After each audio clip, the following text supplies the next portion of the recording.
দুর্ঘটনায় মৃত তৃণমূলের বুথ সভাপতির পরিবারের পাশে থাকার আশ্বাস বিধায়কের। দুর্ঘটনায় মৃত্যু লাভপুরের তৃণমূল নেতার পরিবারের পাশে থাকার আশ্বাস লাভপুরের বিধায়ক অভিজিৎ সিনহার। বীরভূমের লাভপুর বিধানসভার হাতিয়া অঞ্চলে শাসপুর গ্রামের তৃণমূলের বুথ সভাপতি তালেব শেখের গতকাল দুর্ঘটনায় মৃত্যু হয়। তারপর আজ শনিবার সকালে লাভপুরের বিধায়ক অভিজিৎ সিনহা সহ লাভপুর ব্লক তৃণমূল নেতৃত্ব মৃত তৃণমূলের বুথ সভাপতির বাড়িতে গিয়ে সমবেদনা জানান। একই সাথে পরিবারের পাশে থাকার আশ্বাস দেন লাভপুরের বিধায়ক এবং ধর্মীয় কাজ শেষ করার পর মৃত বুথ সভাপতি তালেব শেখের স্মৃতির উদ্দেশ্যে শোকসভার আয়োজন করা হবে বলে জানান বিধায়ক। পাশাপাশি মৃত পরিবারের হাতে আর্থিক সাহায্য তুলে দেন বিধায়ক অভিজিৎ সিনহা। পরে যে কোনো বিষয়ে সাহায্যে হাত বাড়িয়ে দেবেন বলে জানান বিধায়ক। বিধায়কের বাড়িতে আসায় কিছুটা হলেও খুশি মৃতের পরিবার। Bureau report, Bolpur news. গ্রামের বুথ সভাপতি তালেব শেখ গতকাল একটি দুর্ঘটনায় মারা গেছেন। গতকাল আমি কলকাতা বিধানসভা স্ট্যান্ডিং কমিটির মিটিং থাকার জন্য আসতে পারিনি, কিন্তু আমাদের যারা আমাদের ব্লক নেতৃত্ব, মান্নান সাহেব, তরুণবাবু, শোভনবাবু, আমাদের অঞ্চল সভাপতি রামু, এরা সবাই কালকে চেষ্টা করেছিল হসপিটালে, কিন্তু কিছু করার নেই। আজকে আমরা তাদের পরিবারের কাছে সমবেদনা জানাতে এসেছি।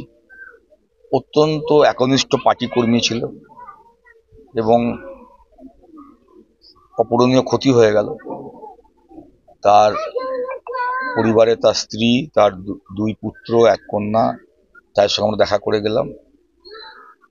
অত্যন্ত আর্থিক সংকটের মধ্যে এই পরিবারটা পড়ে গেল এবং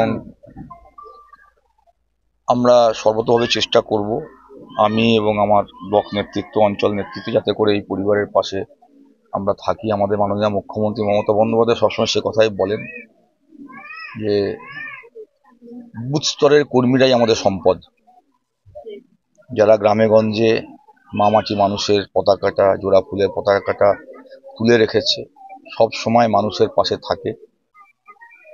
বুথ স্তরের মানুষের সম্মান দিতে মুখ্যমন্ত্রী মমতা বন্দ্যোপাধ্যায় সবসময় বলেন, আমাদের সেনাপতি অভিষেক বন্দ্যোপাধ্যায় সবসময় বলেন।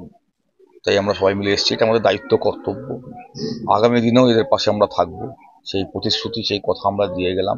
আমাদের গ্রামে একটা মসজিদ হয়েছিল, মসজিদের ছাদ নির্মাণ করার জন্য মাঠে বাস কাটতে গিয়েছিল, ট্র্যাক্টরে আসার সময় দুর্ঘটনায় এখানে মারা যান। আজ এমএলএ সাহেব এসেছিলেন আমাদের পরিবারের পাশে থাকার জন্য, আমাদের সম্বোধনা জানাইছে। আর আমার আব্বা আমাদের গ্রামের বুথ সভাপতি ছিল। পার্টির সমস্ত লোকই এসেছিল। পার্টির সমস্ত লোকই এসেছিল, পরিবারের পাশে থাকার আশ্বাস দিয়েছে। আমরা এতেই অনেক খুশি যে এমএলএ সাহেব আমাদের এসে আমাদের আগামীকালও পাশে থাকার আশ্বাস দিয়েছে।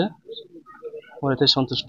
সঙ্গে একটা শোক সভার আয়োজন করা হয়েছে। সঙ্গে একটা শোক সভার আয়োজন করা হয়েছে।